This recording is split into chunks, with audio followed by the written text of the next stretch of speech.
इस तरह के आज हालात मैंने मार्शल लॉ, मुशर्रफ के मार्शल लॉ में नहीं देखे।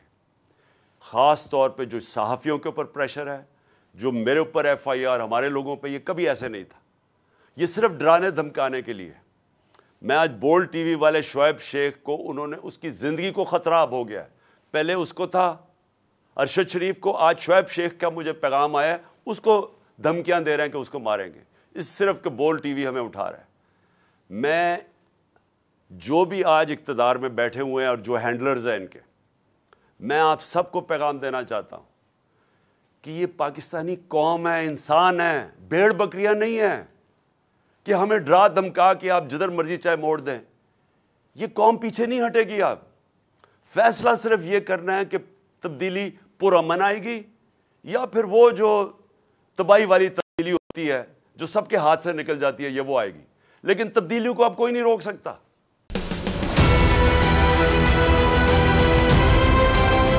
बोल्ड ने हमेशा हक और सदाकत का साथ दिया, सच के साथ खड़ा रहा। हम हैं मिसाल अब्र, मगर इस हवा से हम डर कर सिमट ही जाएंगे, ऐसे भी हम नहीं। बड़ी मुश्किलात, बड़े बड़े चैलेंजेस, सिर्फ बोल्ड खड़ा रहा, बोल्ड डटा रहा। है उसकी आदत डरा रहा है, मेरी फितरत डरा नहीं हूँ मैं, और ये ईमान की ताकत की वजह से। सहाफत पर जब भी कड़ा वक्त आया, सिर्फ बोल्ड खड़ा रहा, आवाज उठाता रहा हकीकी सहाफत के लिए। इंशाल्लाह अल्लाह बेहतर करेगा, हक बातिल पे गालिब आके रहे। बोल्ड को है जरूरत अवाम के दुआओं की।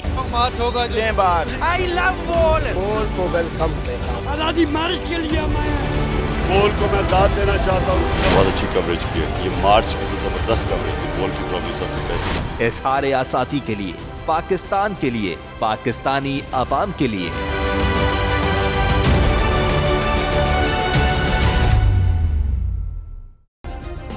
सब्सक्राइब करें और बेल दबाएं ताकि कोई खबर रह न जाए।